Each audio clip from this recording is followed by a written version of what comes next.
आगे मत जाना कोई सर, आगे आ जाओ यार,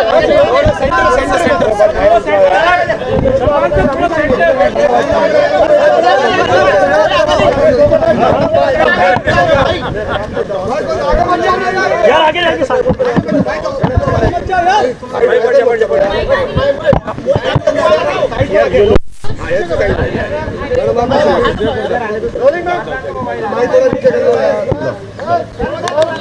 भूल ही जाए आदमी क्या क्या क्या।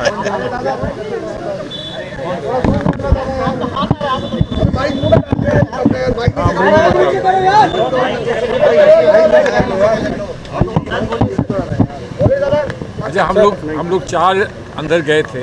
माखन जी हैं, हमारे पवन खेरा जी हैं, तनखा जी हैं और मैं, हम लोग 4 गए थे।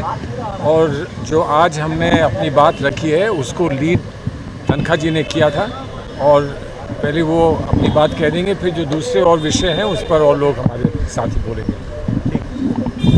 देखिए, हम लोगों ने सैद्धांतिक रूप से जो आज बातें इलेक्शन कमीशन के सामने रखी वो काफ़ी महत्वपूर्ण थी।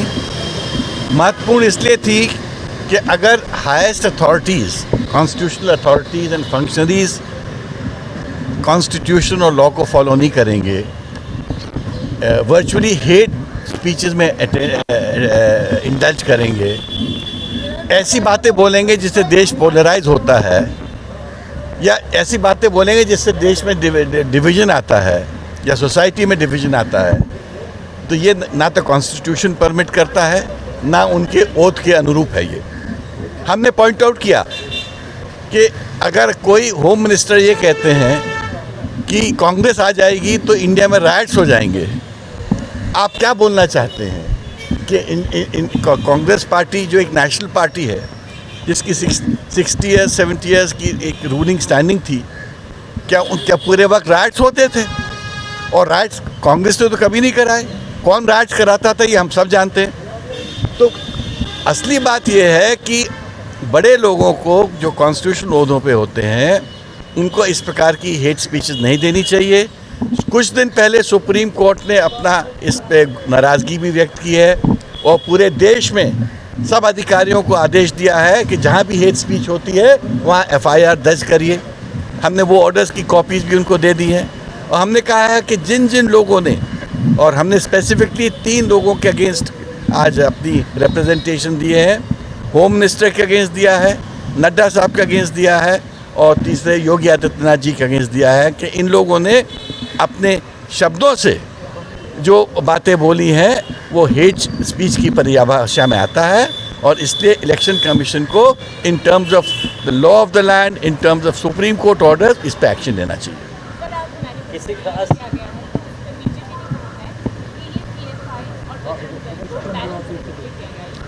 उसका वो सब जवाब तो ऑलरेडी आप लोग को मिल चुका है। हम लोग स्पेसिफिकली कंप्लेंट्स लेके आए थे, उन कंप्लेंट्स के बारे में हम आपको जानकारी दे रहे हैं। सर किसी खास देखिए, इलेक्शन कमीशन एक बहुत बड़ी रिस्पॉन्सिबल बॉडी है, कॉन्स्टिट्यूशनली उन पे बहुत बड़ा भार भी है। तो we could see the seriousness in the expression.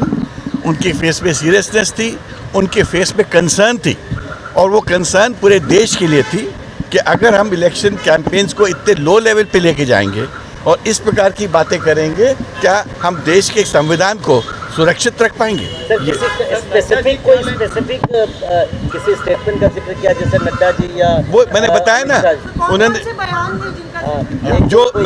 Main जो बयान था, जो मेन बताया कि उन्होंने कहा कि कांग्रेस को अगर आप वोट दे के जिताएंगे तो कर्नाटका में राइट्स होंगे। ना हम ऐसी स्टेटमेंट सुन के भी आश्चर्य होता है कि होम मिनिस्टर ऑफ इंडिया ऐसी बात कह सकते हैं, क्योंकि होम मिनिस्टर बहुत बड़ी पोजीशन होती है, वो तो रक्षक हैं पूरे देश के, और उनको राइट्स की बात करनी नहीं चाहिए। और इससे आप ये बताना चाहते हो कि क्या आगे चल के राइट्स होंगे, क्योंकि कांग्रेस तो वहाँ जीत रही है, हमको समझ आ रहा है। तो आप क्या लोगों को क्या भय दिलाना चाहते हो, क्यों डराना चाहते हो? ये अच्छी बात नहीं है। नहीं, देखिए ऐसा है ये आपकी बात सही है कि हम शिकायत पहले कर चुके हैं। जो हमने पहले शिकायत करी थी उस पर अभी कोई स्पष्ट कार्रवाई नहीं हुई है।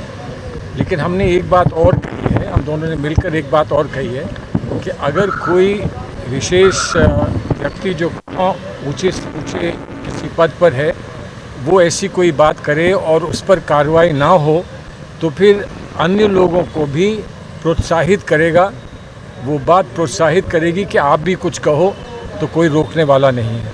इसलिए हमने कहा कि इसको सिर्फ आइसोलेटेड ना समझे कि एक व्यक्ति विशेष ने कहा वो बात ख़त्म हो गई, इसलिए कि लग रहा है कि रिपीट ऑफेंस हो रही है।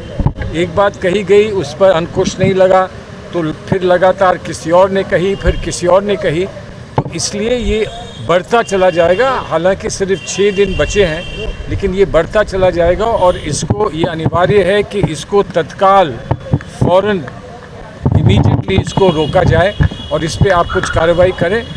आज हमको बहुत ज़्यादा नहीं कुछ कार्रवाई के बारे में कुछ बताया गया है, बट ये कहा गया है कि हम इस पूरी बात को बहुत ध्यान से इस पर हम गौर करेंगे। गौर करने के बाद हम क्या कर सकते हैं, कितना कर सकते हैं, वहाँ अवश्य आपको सूचित करेंगे।